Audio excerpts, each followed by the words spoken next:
বর্তমান সময়ে একাকিত্ব আর মানুষের অভাব পূরণ করতে চায়নারা প্রযুক্তির এমন এক স্তরে পৌঁছে গিয়েছে যা দেখলে আপনি শিউরে উঠবেন। অনেকে তো দাবি করছেন এই জ্যান্ত পুতুলগুলোর কারণে ভবিষ্যতে হয়তো বিয়ের আর প্রয়োজনই থাকবে না। কিন্তু কেন বানানো হয় কোটি টাকা দামের এই অদ্ভুত সব হিউম্যানয়েড, আর কিভাবে একটি সাধারণ সিলিকন বডিতে প্রাণের ছোঁয়া দেয়া হয় তারই আদ্যপান্ত থাকছে বিদ্যাজালের আজকের এই বিশেষ পর্বে। এই পুতুলগুলোর গায়ের চামড়া আর চোখের চাহনি দেখে বোঝার উপায় নেই যে এগুলো আসলে কোনো ল্যাবে তৈরি। একটি জ্যান্ত পুতুল তৈরির প্রথম এবং প্রধান ধাপ হল নিখুঁত 3D ডিজাইন। দক্ষ ইঞ্জিনিয়াররা কম্পিউটারের সাহায্যে একজন আসল মানুষের ছবি থেকে ডিজিটাল মডেল তৈরি করেন। এখানে মানুষের মুখের প্রতিটি সূক্ষ্মবাজ, নাকের গঠন, এমনকি চোখের চারপাশের চামড়া কেমন হবে তা সফটওয়্যারের মাধ্যমে নির্ধারণ করা হয়। এই ডিজিটাল নকশাটি পরবর্তী ধাপের মূল ভিত্তি হিসেবে কাজ করে। বিজ্ঞানের এই জাদুকরী অগ্রগতির কারণেই আজ এমন পুতুল বানানো সম্ভব হয়েছে যা যে কাউকে বিভ্রান্ত করে দিতে পারে। পুতুলটির শরীরের কোমল অংশ তৈরির আগে এর ভেতরে একটি অত্যন্ত শক্তিশালী কাঠামো তৈরি করা হয়। ভিডিওতে লক্ষ্য করুন, এখানে অ্যালুমিনিয়াম এবং স্টিলের তৈরি বিশেষ যান্ত্রিক জয়েন্ট বা হাড় ব্যবহার করা হচ্ছে। মানুষের হাড় যেভাবে নড়াচড়া করতে পারে এই যান্ত্রিক কঙ্কালটি ঠিক সেভাবেই ডিজাইন করা হয়েছে।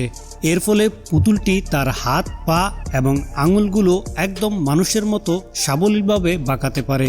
প্রতিটি স্ক্রু এবং নাট এমনভাবে লাগানো হয় যেন দীর্ঘকাল ব্যবহারের পরেও এর মুভমেন্টে কোনো সমস্যা না হয়। মূলত এই কাঠামোটি পুতুলের পুরো শরীরের ভার বহন করে এবং তাকে নড়াচড়া করার ক্ষমতা দেয়। কাঠামো তৈরি হয়ে গেলে এবার শুরু হয় শরীরের মাংসপেশি তৈরির কাজ। একটি বিশালাকার নীল রঙের ছাঁচ বা মোল্ডের ভেতরে এই যান্ত্রিক কঙ্কালটি বসানো হয়। এরপর বিশেষ ধরনের হাই কোয়ালিটি লিকুইড সিলিকন বা TPE মিশ্রণ এই ছাঁচের ভেতরে ইনজেক্ট করা হয়। এই সিলিকনটি এতটাই উন্নত যে এটি শুকানোর পর মানুষের নরম চামড়ার মতো অনুভূতি দেয়। ভিডিওর এই অংশটি লক্ষ্য করুন, ছাঁচ খোলার পর বেরিয়ে আসছে একটি আস্ত মানুষের অবয়ব। এই যান্ত্রিক প্রসেসটি অত্যন্ত ব্যয়বহুল এবং আধুনিক প্রযুক্তি নির্ভর। এভাবেই একটি প্রাণহীন বস্তু ধীরে ধীরে মানুষের রূপ পেতে শুরু করে। এবার শুরু হয় ভিডিওর সব থেকে রোমাঞ্চকর অংশ। পুতুলটিকে আসল মানুষের রূপ দিতে শুরু হয় কালার ম্যাচিং। এখানে এয়ার ব্রাশের সাহায্যে পুতুলের শরীরে আলাদা আলাদা রঙের স্তর দেয়া হয়। দক্ষ শিল্পীরা খুব সরু তুলি দিয়ে সিলিকন চামড়ার ভেতরে নীল এবং লাল রঙের রেখা টানেন, যা দেখতে হুবহু মানুষের রক্তনালী বা শিরার মতো লাগে।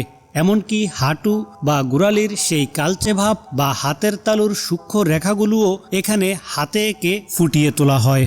এই নিখুঁত কারিগরি দেখলেই বোঝা যায় কেন মানুষ রক্তমাংসের মানুষের অভাব পূরণ করতে এই পুতুলগুলোর প্রতি আকৃষ্ট হচ্ছে।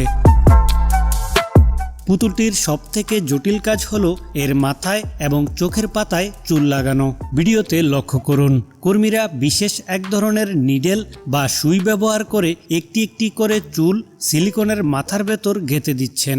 এই কাজটি করার সময় শ্রমিকদের অসীম ধৈর্য আর মনোযোগ দিতে হয়। এরপর আসে আইল্যাশ বা চোখের পাপড়ি লাগানোর পালা। টুইজার দিয়ে খুঁচিয়ে খুঁচিয়ে প্রতিটি পাপড়ি বসানোর এই দৃশ্যটি সত্যি জাদুকরী। এভাবেই পুতুলটি ধীরে ধীরে একটি জীবন্ত মানুষের প্রতিচ্ছবি হয়ে ওঠে। এরপর শুরু হয় ফাইনাল মেকআপ। লিপস্টিক থেকে শুরু করে গালের লালিমা সবই এমনভাবে দেয়া হয় যেন মনে হয় এটি এখনই কথা বলবে।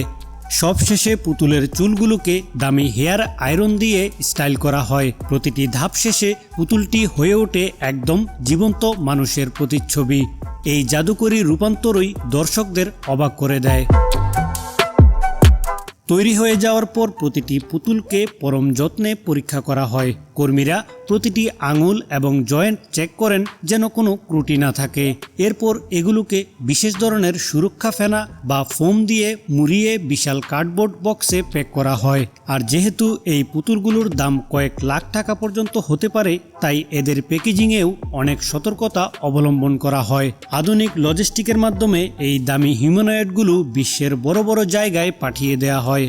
বন্ধুরা, মানুষের অভাব পূরণ করতে চায়নারা যে কোটি টাকার এই যান্ত্রিক কারিগরি ব্যবহার করছে তা আপনার কাছে কেমন লেগেছে? আপনি কি আসলেই মনে করেন এই পুতুলগুলো ভবিষ্যতে বিয়ের বিকল্প হতে পারবে? বিজ্ঞান আর প্রযুক্তির এই অদ্ভুত মেলবন্ধন আমাদের সমাজের জন্য আশীর্বাদ নাকি অভিশাপ তা কমেন্টে অবশ্যই জানাবেন।